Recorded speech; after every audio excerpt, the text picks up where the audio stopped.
Hey, my name is Ethan. I'm 28, and I spend most of my days with a drill in one hand and level in the other. I work for a small crew that does residential renovations around Portland. Nothing glamorous. I hang cabinets, level bookshelves, patch drywall, haul heavy dressers up narrow staircases, and listen to clients argue for 20 minutes about whether the paint swatch on the wall is warm beige or sand beige. It pays the bills, it keeps my hands busy, and it gives me enough quiet hours inside other people's houses to think too much. My closest friend is Mara Bennett. She's 29, sharp as a fresh blade, and works as an event coordinator for a small but ambitious company that puts on corporate parties and private dinners. She can walk into an empty room with 3 lamps, 1 rug, and a bad attitude and somehow make it feel like home. We've been like this for almost 6 years. People who don't know us always assume we're together. We always correct them the same way. No, I say, smiling. Just friends. Mara usually rolls her eyes and adds, if I were dating Ethan, I would have reorganized his entire closet by now. That used to feel safe, comfortable, like a well-worn hoodie you never have to think about. Then Mara found a new apartment. It was a small third-floor unit in an old building near the river. White walls, big windows, scratched but beautiful hardwood floors. The kind of place that needed love but had good bones. The day after she signed the lease, she called me. Ethan, she said, no hello. I need you to come furniture shopping with me. I laughed. Why? You have taste? I have a truck. Exactly, she answered. And you know when a table is about to collapse just by looking at it. I pretended to be offended. I thought you called because you missed me. There was a short pause. Then her voice softened, just a little.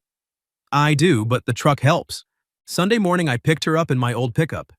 We drove to a big secondhand furniture warehouse on the edge of town. Mara moved through the aisles like she was conducting an orchestra. She chose carefully. A tall floor lamp with a moss-green shade, a solid oak coffee table with honest scratches, 2 mismatched dining chairs, a small cabinet with brass pulls that were slightly tarnished, and a tall bookshelf she declared had soul. I mostly followed behind, pushing the cart and trying not to grunt when we lifted things. When she pointed at a bright yellow armchair, I frowned. That chair's wobbly. She turned, instantly defensive. You only hate it because it's yellow. I hate it because the legs sound like they're confessing to a crime every time someone sits down. She laughed, loud and sudden, and for a second the whole warehouse felt warmer. At the checkout counter, the owner, a woman in her 50s with kind eyes, looked at the two of us and smiled. Your wife has excellent taste, she said to me. I didn't think. I just answered the way I would have answered any stranger who made an easy assumption. Yeah, I said, grinning. My wife always wins the arguments about furniture. The woman chuckled. I chuckled too. But Mara went very still. Her face flushed deep red, not the light embarrassed kind. Real color. She looked down at the receipt like it was suddenly fascinating, then turned her head away from me. When the owner walked off to get change, Mara spoke so quietly I almost missed it. I wish that wasn't a joke. I froze with my hand still on the cart handle. We loaded everything into the truck in near silence. On the drive back to her new place, she stared out the passenger window for a long time. I tried to keep it light. Hey, I said, glancing over. My wife's been awfully quiet today. She didn't look at me. Her voice was low and tight. Don't call me that if you're only joking. My fingers tightened on the steering wheel. The air inside the cab changed in an instant. Mara, I know, she cut in. I know you were just joking.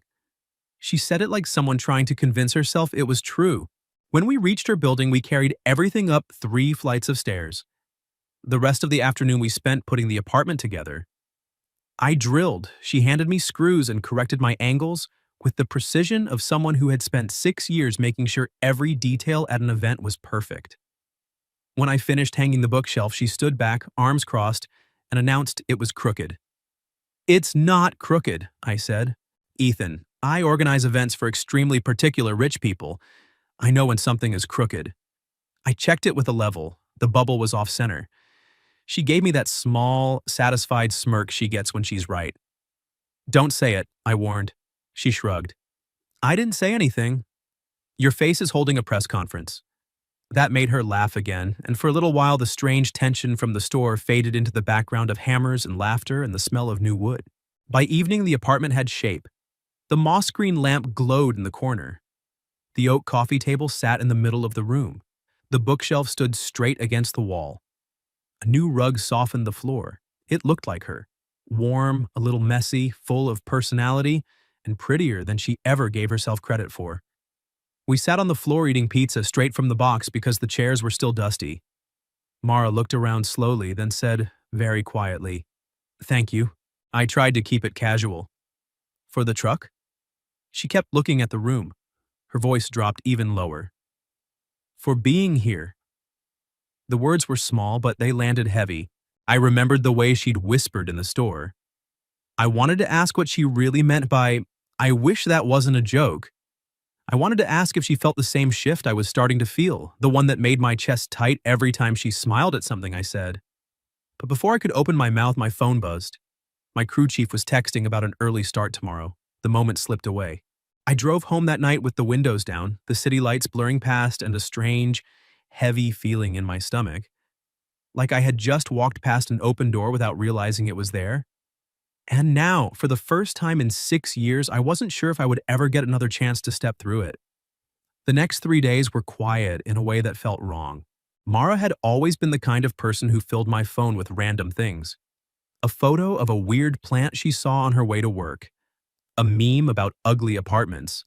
A message at 2 in the morning asking if I thought her new curtains should be cream or gray.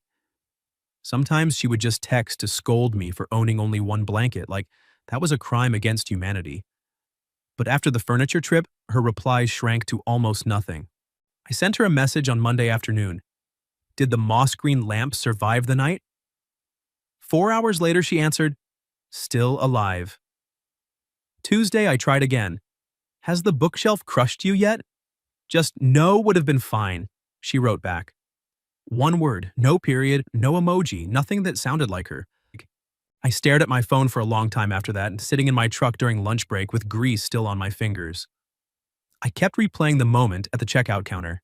The way her face had flushed when I said, "my wife."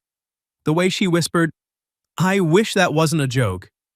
And then, on the drive home, the cold edge in her voice when she told me not to call her that if I was only joking. I had meant it as a harmless comment to a stranger, but maybe to her it hadn't felt harmless at all. Maybe it had touched something she had been quietly carrying for a long time, and I had brushed it off like it was nothing. By Friday night, the guilt had settled into something heavier. I couldn't shake the feeling that I had hurt her without even realizing it. So I did the only thing I knew how to do when words felt too risky. I showed up with food. Mara loved the creamy mushroom pasta from a tiny Italian place near the market. I bought 2 portions, added garlic bread, and grabbed a bottle of the peach iced tea she always drank when she was tired. I told myself I wasn't going there to confess anything dramatic. I just wanted to hand her the food, apologize for making her feel like a joke, and maybe, if I could find the courage, tell her that calling her my wife had felt strangely easy. Too easy. Like something my brain had already accepted without asking permission. I stood outside her apartment door with the paper bag in my hands and knocked twice. She opened the door wearing a loose beige sweater and her hair in a messy bun. Her eyes widened a little when she saw me. "Ethan?" I lifted the bag like a peace offering. "Brought pasta, your favorite."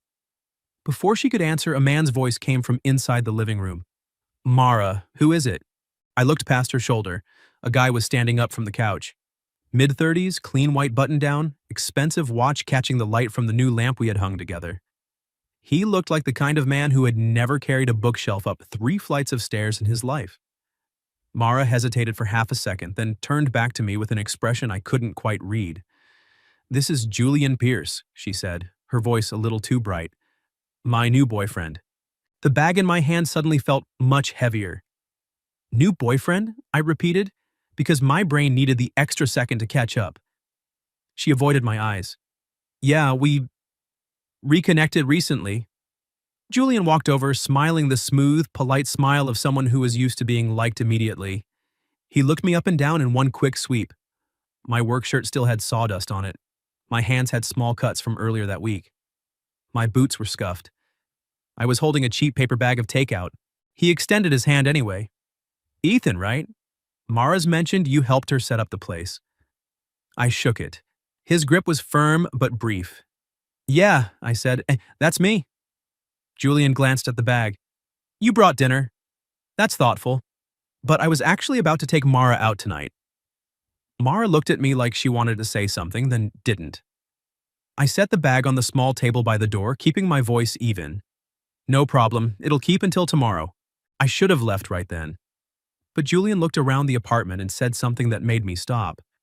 This place is cute, he said, but Mara really deserves somewhere better than this. Mara's eyebrows pulled together slightly. Julian softened his tone, turning to her.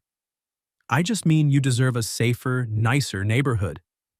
I know someone in real estate who has a townhouse in West Hills.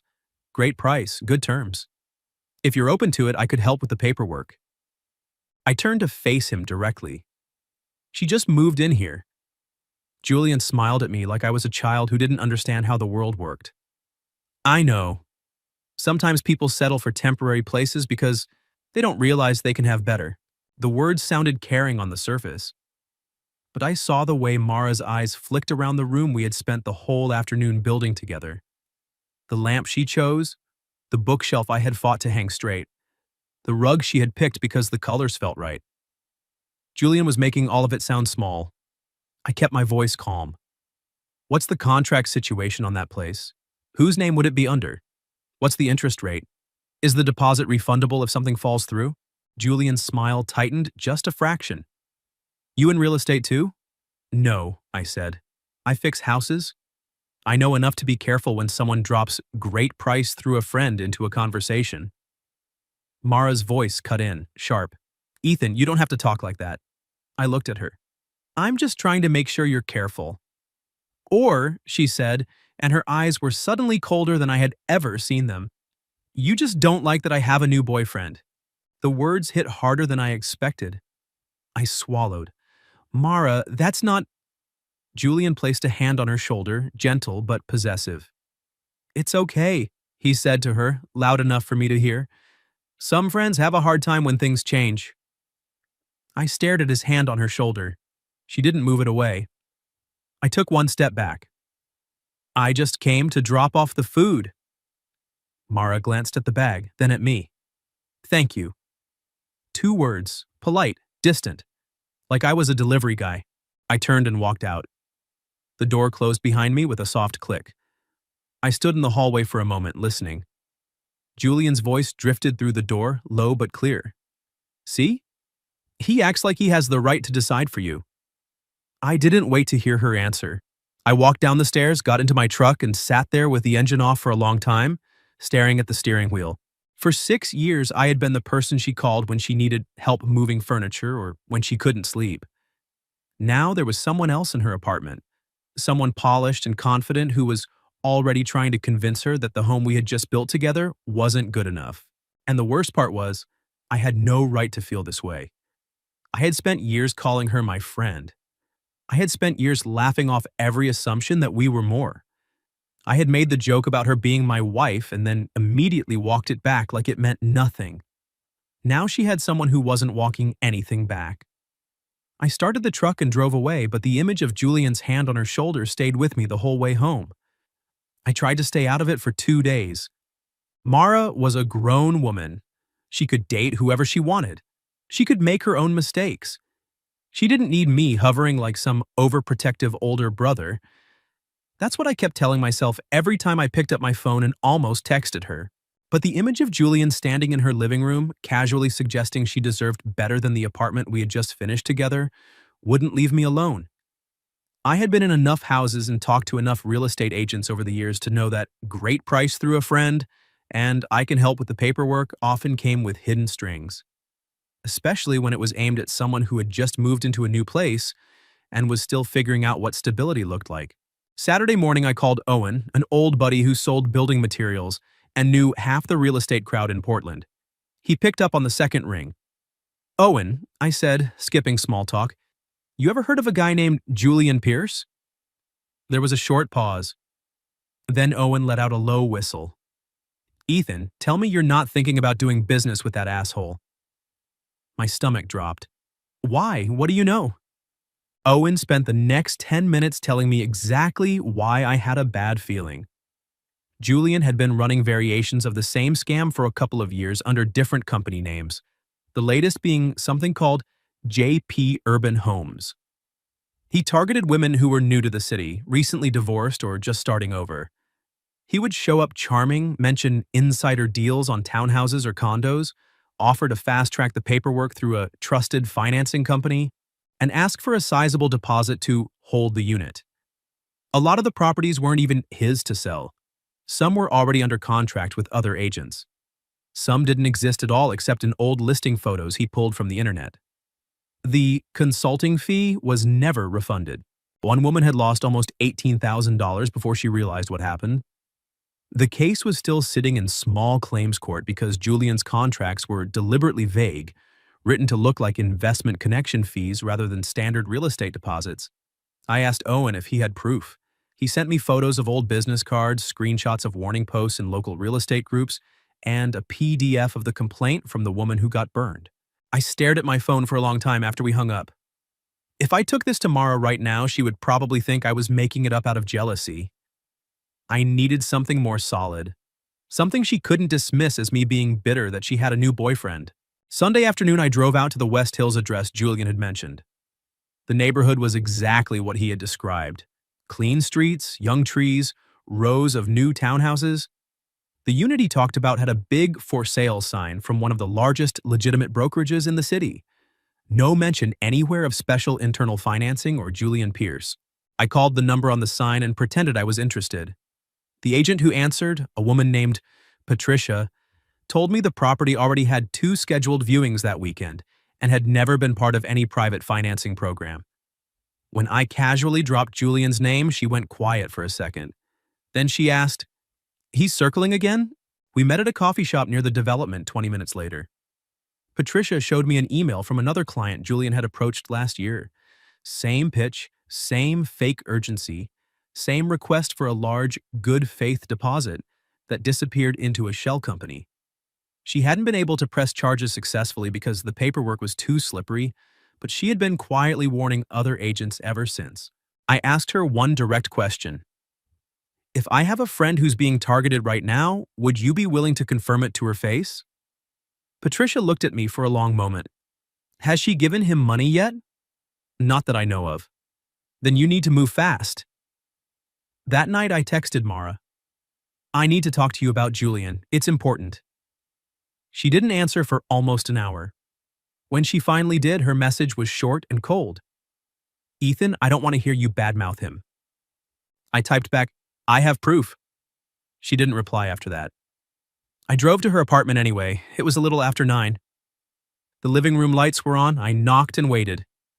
Julian opened the door. The friendly smile he had worn the first time I met him vanished the second he saw my face. Ethan, he said, voice flat. Not really a good time. I looked past him.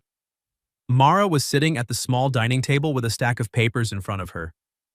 On the top page, I could see the logo of a company I didn't recognize, Pierce Home Access Consulting. My pulse kicked up. I stepped forward anyway. Mara. She looked up, clearly annoyed. Ethan, you can't just keep showing up like this. I didn't look at Julian. I kept my eyes on her. Did you sign anything yet? Julian's voice turned icy. You need to leave. I ignored him. Mara, have you transferred any money? She stood up, voice tight. That's none of your business. I know, I said. But if you haven't, you need to stop right now. Julian laughed once, short and sharp. He's jealous, Mara. He can't stand that you're moving forward with someone who can actually help you build a better life. I pulled out my phone and opened the photo of Julian's old business card. I held it up so both of them could see. JP Urban Homes, I said. Sound familiar? Julian's expression shifted just slightly. I swiped to the next image, the complaint file. Rebecca Lane, $18,000. The house wasn't even his to sell. Julian's voice came out fast and smooth. That was a civil matter that's already been resolved. I hit play on the recording I had made of my conversation with Patricia. Her voice filled the small apartment, clear and calm, confirming that the West Hills townhouse had never been connected to any special financing program run by Julian Pierce, and that she had seen him use the same playbook on multiple single women new to the city. Mara went pale. Julian turned to her immediately, hands raised like he was calming a spooked horse. Mara, listen to me. Real estate has layers of paperwork. He's taking a few pieces of information completely out of context. I placed the printed documents on the table. Then call Patricia, right now. Use the number on the actual for sale sign, not the one he gave you. The room went very still. Mara looked at Julian, then at the papers, then back at him. Do it. Julian didn't move. That was all the answer she needed. She took one step back from the table. Her voice was quiet but shaking. Julian? He exhaled through his nose, the polished mask finally cracking. He looked at her, then at me, and the contempt slipped out before he could catch it. You're really going to believe some handyman over the guy who's actually trying to get you out of this dump? Mara stared at him like she was seeing him for the first time. What did you just call him? She asked very slowly. Julian realized his mistake too late. Mara, I didn't mean… Yes, she said, cutting him off. You did. She picked up the contract, tore it straight down the middle, and let the pieces fall onto the floor between them. Then she pointed at the door. Get out of my house. Julian looked at her for a long second, jaw tight, then turned to me with pure hatred in his eyes. You think you won? He muttered. I met his stare. No, I think she didn't lose. Mara opened the door and held it. Julian grabbed his jacket and walked out without another word. The door closed behind him with a final, heavy sound. The apartment was suddenly too quiet. Mara stood in the middle of the living room, staring at the torn paper on the floor. The moss green lamp we had bought together was still glowing in the corner. I felt exhausted. She turned to me. Her eyes were red. You were right, she said. I shook my head. I wish I wasn't. After Julian left, Mara didn't cry right away. She bent down and started picking up the torn pieces of the contract. I took a step forward to help, but she looked up and said quietly, Don't. I stopped. She gathered every scrap, walked to the trash can, and dropped them in. Then she leaned both hands on the edge of the dining table and let out a long, shaky breath. I almost gave him money, she said. I stayed where I was. But you didn't. She let out a small, bitter laugh that didn't reach her eyes. I almost did, because he looked me in the face and told me I deserved better than this place. I glanced around the apartment.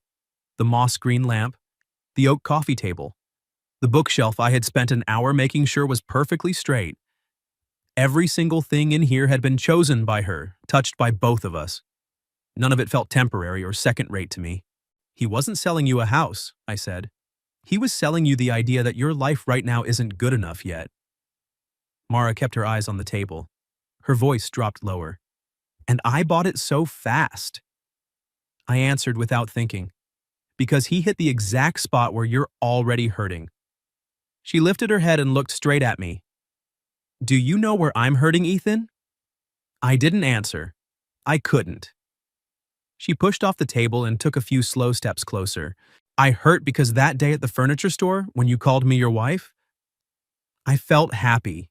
Stupidly, ridiculously happy. And then you turned around and made it into a joke again, like it was the funniest thing in the world. I stood there feeling like an idiot for even letting myself hope for half a second.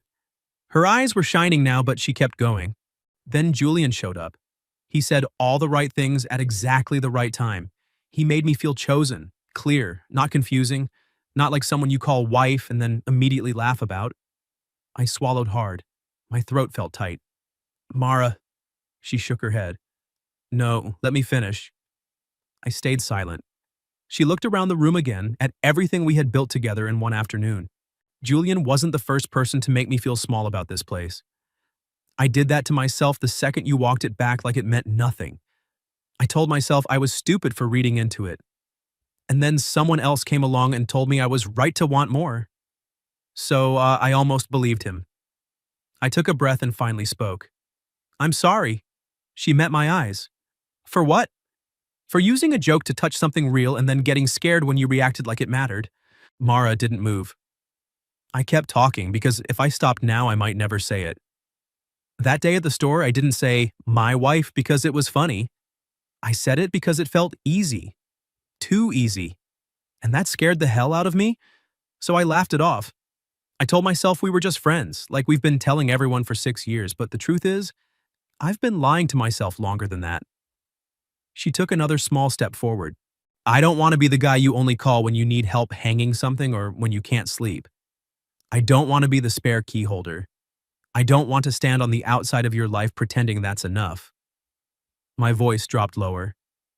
I want to be the person you call when this apartment breaks and when nothing is broken at all. I want to eat cold pasta on the floor with you and argue about lamp colors and carry bookshelves up 3 flights of stairs and still get yelled at when I hang them crooked. I want to be able to call you my wife one day without having to say it was just a joke afterward. Mara's eyes were full now. One tear slipped down her cheek, but she didn't wipe it away. You're really slow, Ethan, she whispered. I nodded. I know. She let out a shaky breath that was almost a laugh. Slow enough that I almost bought a house from a scam artist. That's a special kind of slow, I admitted. I'm embarrassed for both of us. A small, wet smile appeared on her face. She stepped closer until there was almost no space left between us. Then she rested her forehead against my chest, right over my heart. I still hate that you were right about him, she murmured. I lifted my arms slowly and wrapped them around her. Not tight, just enough to hold her there.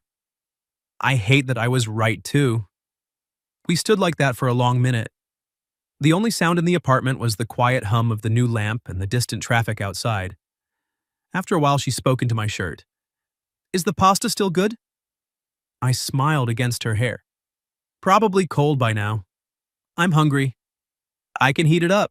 She pulled back just enough to look at me, eyes still a little red but clearer now.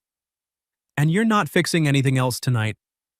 I glanced toward the window where one of the curtains was slightly crooked from when we hung them last week.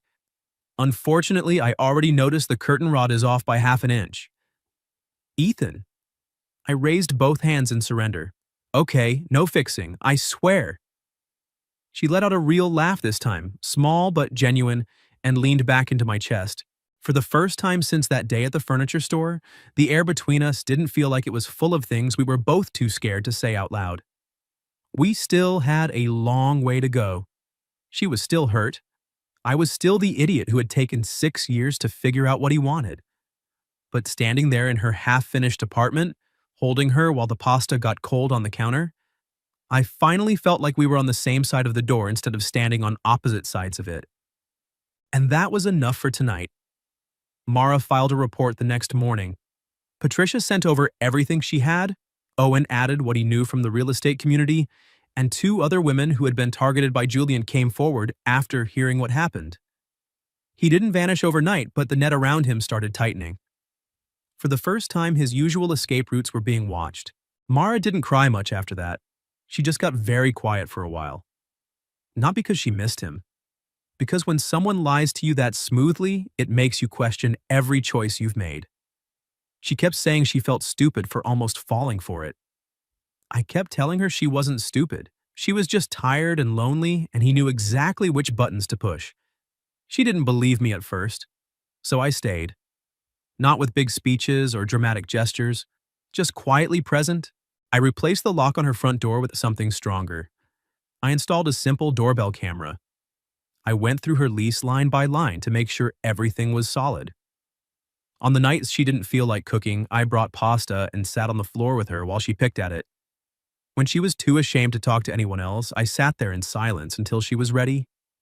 One evening, about 10 days later, she looked at me from across the coffee table and asked, "Do you think I'm stupid?" I answered without hesitation, "No." She narrowed her eyes. "You answered too fast." "Because it's an easy question." "Why?" I leaned back against the couch. "Because I spent 6 years pretending I didn't feel anything more than friendship for you. If we're talking about stupid, I don't get to judge anyone." She stared at me for a second, then grabbed the nearest pillow and threw it at my face. That was the first good sign. We never had an official, "we're dating now" conversation. It just started happening naturally. I stayed for dinner more often. She started keeping one of my hoodies in her closet without asking. I got my own mug in her kitchen that said, "World's Okayest Handyman," in sarcastic lettering she bought as a joke. She changed my name in her phone from Ethan Fix Stuff to Ethan Do Not Hang Curtains Without Asking. I saw the new name one night and complained. "That's too long." She shrugged. "It's legally binding." A month later, we went back to the same secondhand furniture store. Mara needed 2 more dining chairs. On the drive there, I told her, "I promise I won't say anything stupid this time." She glanced over. "I'm recording this for evidence." The same woman was working the counter. When she saw us walk in together, she smiled wide. "Well, look who's back. The green lamp couple." Mara turned to me immediately, one eyebrow raised, waiting to see what I would do. My heart beat a little harder. Last time I had used the word wife like a shield. This time I didn't want to hide behind anything. I looked at the owner and said calmly, "Not yet." Mara went very still beside me. I reached over and took her hand. "But I'm working on earning the right to say it without making her mad." The woman laughed, warm and loud. Mara's cheeks turned pink, but she didn't look away this time. She squeezed my hand under the bright store lights. On the way home, we picked 2 solid wooden chairs, one with a small scratch and one with a loose leg. I carried them up the stairs while Mara held the door. Back in the apartment, I got my tools out and started fixing the wobbly leg while she sat on the floor next to me, eating cookies and supervising like a very strict site manager. I tightened the last screw and tested the chair. "This one's solid now." Mara watched me with that small, knowing smile she gets when she's about to say something that will make me roll my eyes. "You always say that," she said. "You think everything broken can be fixed." I looked up at her. "Not everything, but the things worth keeping, yeah, those are worth trying for." She didn't answer right away. She just set the cookie down, stood up, and walked over. Then she leaned down and kissed me. It was soft and slow, tasting like chocolate chips and the quiet kind of certainty that had taken us way too long to reach. When she pulled back, she stayed close, forehead resting against mine. "Until you get a ring," she whispered. I smiled. "Noted. Technical specifications received." She laughed, the sound filling the small apartment like warm light.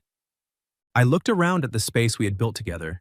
The slightly crooked bookshelf, the moss green lamp, the 2 mismatched chairs, the rug we had argued about for 20 minutes. Julian had once called this place not good enough. But standing here with Mara's hand still in mine and the evening light coming through the windows, I knew the truth. This wasn't a temporary apartment. It was the place where we had almost lost each other and then finally told the truth. It was the place where a badly timed joke, a scam artist, and 6 years of pretending had all collided and somehow turned into something real. Some love stories start with fireworks and perfect timing. Ours started with me calling her my wife as a joke, her blushing like she had been waiting to hear it, and me being too slow to understand what my own heart had already decided. But we got here anyway, and that was more than enough.